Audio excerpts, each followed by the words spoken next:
had a ski accident that sort of left me immobile and in bed for 9 weeks without being able to move. And I couldn't be busy and be doing and be working and be grinding. Everything came to a halt. And I was like, who am I? Like this stillness made me realize how much I relied on all that doing for my sense of my identity. And so that, Stephen, was terrifying, right? Because it was like, if I'm not this thing I think I am, what else would I be? Who am I? Like, I almost felt like I was in a free fall because my identity was so attached to these things that were external. And I felt like my life was that game Jenga where you're building the things.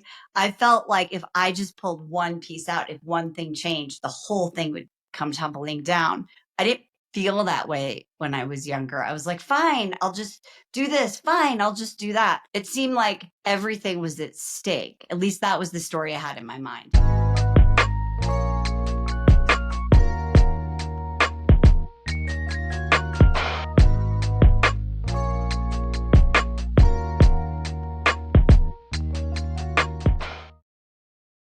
Hello, everyone. Today's guest is the incredible Marni Battista, a life coach, speaker, founder of the Dating with Dignity. Marni's book, Radical Living, Stepping into Your Power, Creating the Life You Want, and saying hell yes to yourself, is about breaking free from old patterns, living a life of courage and intention. In this episode, we dive into self-discovery, rewriting your story, making bold choices, what aligns with your values. So, talk to me about this big transition that you made.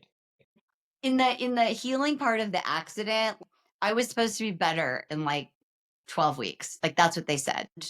I wasn't. I couldn't walk without pain.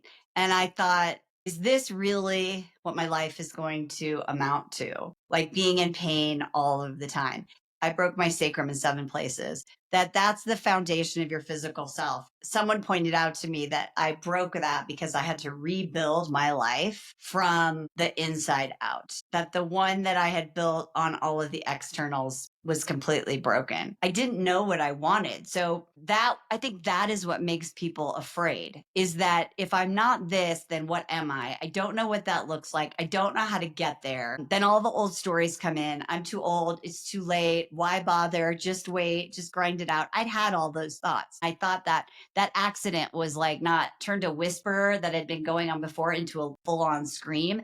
And I thought, I don't want to get sick. I don't want to have stress. I don't want to live my life like that. So the hardest part was finding a process by which I could decide or choose what my next path was. And then I found the design thinking model at Stanford University. So I was like, this isn't going to work, but I like this idea. Yeah, I think it's interesting. So you essentially hit rock bottom. Yeah. That, A rock hit my bottom, and that's what happened. yeah, that's sometimes how it happens, right? Like Exactly. life gives us what we need, not what we want, right? Yeah. And I find that interesting because I think that humans are innate lazy, but we are also the most adaptable species. So if we're forced to, we can be super inventive and we can create whatever we want to. And that's what you did. That is what I did. In my journey of life to adapt and become and follow the rules and do all the things you're supposed to do, I had muted and left behind parts of me that I forgot. It was like the iterative process of design revealed to me who I really am, that were just pieces that I had discarded because that's what we do to adapt and to thrive. What I say to that is that when we start inventing our life and we start living our life rather than let life live us. So talk to me a little bit about the biggest external pressures and sort of the internal narrative that you had to unlearn to be able to free yourself. What ended up sort of happening, and I tell the story in detail in the book, is that through the design process, my husband and I asked ourselves these questions. And one of them was like, what are our peak experiences in our life? And we both went away and we asked that question and we kind of came up with this list. And surprising or not, we came together and like literally everything was the same. And we were like, well, why are we living our life where our peak experiences are only like twice a year on a vacation? What the hell? And that's when I realized that my weekends were being used to recover, like just rest from the week and like try and cram in everything else. And so we ended up doing a series of experiments, which are part of the design process, that led to us selling the house and living in an RV for a year, which was what I called the Radical Living Challenge. And what I really hit up against, there were a lot of ego-based wants and desires in my life that I thought were going to make me happy. And when I kind of stripped all that away and said, I'm going to question every assumption, what do I need? What do I want? That list was super different of like, what do I actually need? And then the other thing was that I didn't realize to the level at which I didn't believe I was capable, like in so many areas, in my business, in my relationship, in fixing things, solving problems, like just what I could do in the world. And so I also learned that I was way more capable to where, my mantra now is I can do hard shit, like I can do it. And then in my relationship, I kind of built our relationship on putting my husband's needs before mine in a very subtle and advanced way. And so I was like, wait, what am I doing that for? So I stopped, and that was amazing too. Yeah, I think that's a very important realization. We need to own our own happiness and not make other people responsible for that, right? And that means holding them accountable, but also holding ourselves accountable for that. Yeah, that was a huge dynamic shift. And so then when I got into the what do I want and what do I need, going back to that part, Yeah, I realized that I had built this business, and maybe you felt this way in corporate, because you thought what you wanted was this certain prestige or this certain job or the income to do all the XYZ, yeah, ABCs and the car and like that's what I want. That's what I need. And then I was like, oh my gosh, do I even like what I'm doing? I'm like not even doing what I love to do anymore. So that really led to me reinventing my business also and pivoting out of my main thing that I was doing. And then I really thought, like, what's the soul of my business? And that was a very different answer. And I was like, well, wait, if I'm going to live a life according to what's resonant to my soul, then I need to do that in my business too. And that's how the book came about. And that's what I love. And I feel so grateful that I figured that out, because otherwise I would have been like, when can I end this work life? And what was it that you ended up with that you really needed? So my husband and I were like, what's this whole thing about downsizing in midlife? So I was like, okay, well, let's try it. I don't want people to think that this is about minimalism. It's really about like, what do you really need? And what is something Essentialism. that's a want? Yeah, essentialism. So the house where I'm living now, which is, I've lived here for 9 months. It's the longest I've lived in one place in 5 years. Hmm. And there's plenty of room, and it's so amazing to be able to host, and that is core to me, right? That is essential. So I don't want people to think like when you're doing your midlife remix, it's about like minimalism or just getting rid of stuff. It's really just about being curious and asking yourself, is this a need or a want? Yeah. And how did you bring your husband along the ride? Such a great question. The first thing to realize is that everyone processes and does this sort of personal development work in a different way. So your partner's process might look different than yours. And I met your wife, and she was like, I do it this way, and Steven does it this way, and we're different in that way. And I think a lot of couples are that way. So I'll spend like 10 hours journaling on one question. My husband will be like, yeah, this is kind of what I think. And I'm like, did you spend enough time on that? So I think the first thing is to really look at, how can I create a life where our shared goals and vision are primary as well as our individual dreams and goals? And ask yourself as a couple, for the sake of what are we doing this? Hmm. And so, yeah, it was the whole thing has been a very connecting and definitely grown our relationship. I think the other thing is that when we got off autopilot, it forced us to confront the things that weren't working in our relationship that are so easy to sweep under the rug when you're just busy doing the thing. And when you're living in 40 square feet, or when you're going through any change, you become each other's allies and you have to figure it out. And that was a great win that I didn't even know there was a problem, to be honest. Yeah, I like the ally part. Sarah and I remind ourselves about this all the time, right? Because when you have different opinions, or you process things differently, it's very easy to see your partner as the enemy. But in reality, right, we're in this together and we love each other. And so reminding ourselves that we're not the enemy, but we're a team, really helps us to center ourselves and get ourselves together so that that we see these as, these are differences that we need to work out. And these are opportunities for us to grow. When I turned 50, I was like, I'm no longer young. This is my life. It's not like what I'm going to be one day. This is my life right now. And if I don't live it the way I want to live it, then I'm always going to be just deferring it for one day. And then so you always live somebody else's life that you don't really want to live. Talk to me about being radically honest with yourself. What does that look like in practice to you? I define that as being able to see our flaws with self compassion and to be able to rise up and to try again. And that learning how also to recognize what is the truth and what is the inner critic is a skill I think that's really important to develop. And so radical honesty is like the preparation or the foundation of living your life in a way so which you don't have regrets. So the way I understand it is then that we have to really learn how to feel and identify our feelings so that we can actually understand what is going on. One of the exercises that I do with almost every client is I have them learn to label their feelings. Mm-hmm. Because most people don't even have the vocabulary to be able to label their feelings. Specifically, men, I think, are very bad at it, right? Yes. Including myself, right? So Yeah. the main feeling that I had was anger, because as a child, my parents didn't want me to cry, so I was not allowed to be sad.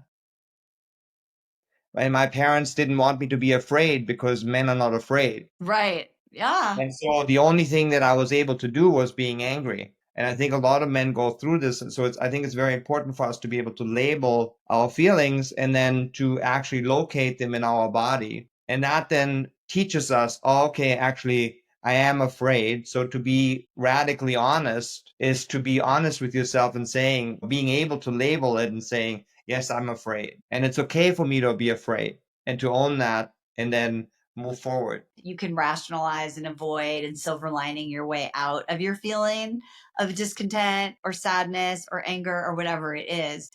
But when you keep covering that up, right, with the stuff or with the thing that you think that's going to make you happy, I do a whole thing in here about numbing behaviors, like, and not Yes. just scrolling and drinking and eating, like some pretty insipid ones. We are covering up our feelings, right? We're not being honest. And so when you said, like, people who are like thinking this sounds great, but I'm scared or this is really hard. Yes, it is. And stop covering it up and sit with it and be with it. It won't kill you. Um, but it will give you a window into the truth. I think it's also, that from a lot of the research and studies that I've done over the last years, I don't believe in the self in the sense that people often believe in the self, right? And so from my understanding is that we create our own self, which Yes. Yeah. is our image of who we think that we are or who we think that we should be. I do this exercise. I call it the shopping cart. And we're like picking the stuff up off the shelves that we're told about who we are. Mhm. Creative, smart, athletic, successful. We also get what we're not. Yes. And then we look at our life and we're like, our identity, this is all ego. This is all the stuff that we've got on the shelf and our Costco shopping cart. And it's like when someone hears like, well, what if all of that was just like heaped upon you? And maybe some of it's not true. That's where well, what did you discard? What did you leave behind? And so I always say like, okay, we're going to go to a new Costco. You're going to empty out that cart. You can pick anything you want. Are you willing to at least test it? Like I was told I wasn't athletic. So, and then people now, like I'm skiing a lot because I live in a ski town or I'm doing whatever I'm doing. People are like, you're so athletic. I'm like, I still have to go, I am. So there's these pieces. So we have to really, it's all an illusion in our head. It's a story. The best part about being in our age group is we have the wisdom and the knowledge and we can look back and we can actually be discerning and we can explore what's true and what was given to us versus what we take and what we own. So you have 7 radical elements in your book. Yes, right? 7 questions. 7 questions. Maybe briefly say what each of the questions are. And then I would love to know from you which one of those 7 was the hardest for you to personally answer? So the first one is, did you seek wisdom? And I think as a person in midlife, this is like our superpower, but we're just trained to seek knowledge and information and hacks. But like the wisdom, the deeper question of why are you, she said, over functioning, people pleasing. Those are the things. So we want to seek wisdom to move forward as well as information. So that's number one. Number two is, were you? Like, were you being your authentic self? I think that's the shopping cart conversation. Like, if you pretend that you don't know who are you?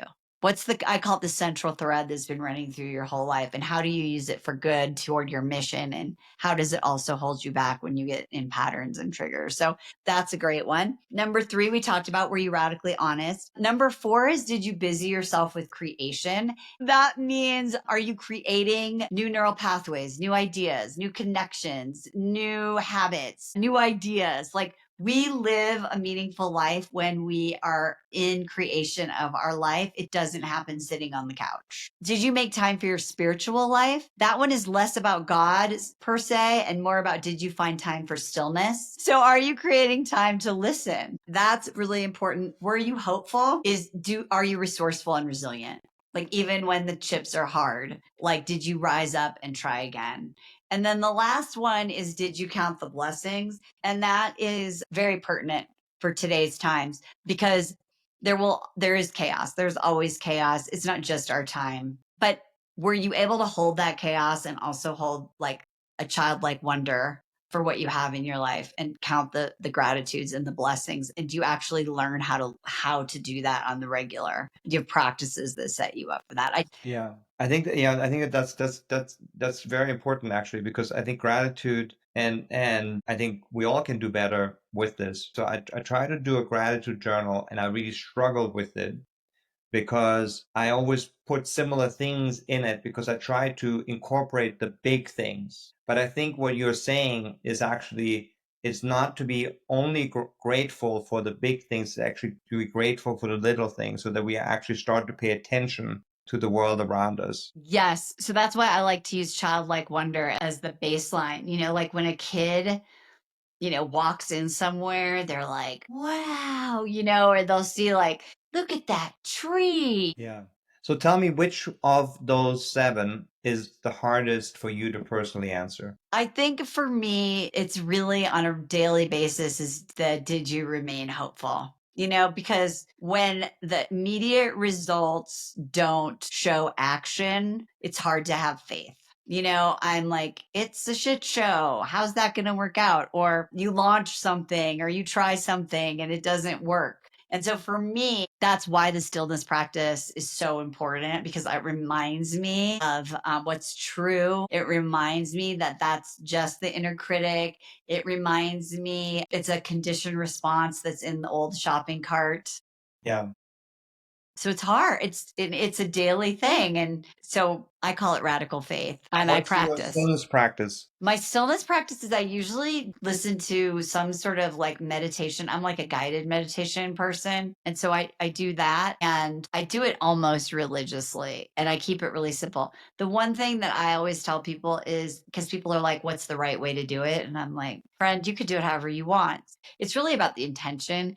But I always say, like, find a stillness practice that works for you and try different things and mix it up. We talked a little bit about busying yourself in creation, right? And what I really like is that instead of creation versus consuming, I think all of us in some way use consuming as a substitute for creation. Talk to me about that. Yeah, I mean, creation at a micro level is so empowering. When you're consuming, I think it's outside of you, and you have to have something to feel like you're creating, like an experience that's outside of you. I have this mentee that I'm working with, and we were doing we were creating art. And what I realized, because and my brain was like, can we finish the art project? But she was just talking and like showing me stuff and chatting about this and sharing that. And I thought it wasn't about creating the scrapbook. What we did together is we created space for conversation. And what I thought was I was going to create a project. I was going to create like fixing her or solving a problem for her. But what I did was I just created space, and that there was nothing to consume in there. There was just two people being. And that's the level of creation that we can do. So looking back, what was one thing that you wish you had known before you started on this radical living journey? That if I committed full in, I could have enjoyed the journey even more rather than being so worried about the outcome and where we're going and where's it going to lead and am I going to be okay? And did I make the biggest mistake of my life leaving what was, yeah. If I could have seen in a thing, I would be like, dude, this is fun. You should just freaking enjoy the journey. This is so cool. But that's not really human. Yeah. But Why I is try that to so hard? remember it's so hard. Well, humans are really bad at predicting what's going to make them happy. I think that that's my soul's journey. My journey was to go through the experience of it, like every chapter in this book is a lesson that I learned along the way that's tied to a spot that we stayed in. And if I didn't get my physical self in those experiences, I wouldn't have learned. And so clarity comes from action. You can't think your way into it. So if I would have thought better, I would have, no. My soul's like having a party in this life. Sometimes it's really hard. It's definitely not how I thought. There's two things in life that are guaranteed besides taxes and death. You're going to have a stress reaction when you don't get what you want and you get what you don't want. My soul's journey is how do I navigate that in better and better ways through my life. Marnie, thank you for your time. This was such a pleasure to talk to you. I learned a lot. I'm sure a lot of my listeners learned a lot. Pick up the book. The book's amazing. It's called Your Radical Living Challenge, 7 Questions for Leading a Meaningful Life. And you could get it at radicallivingchallenge.com or any bookstore.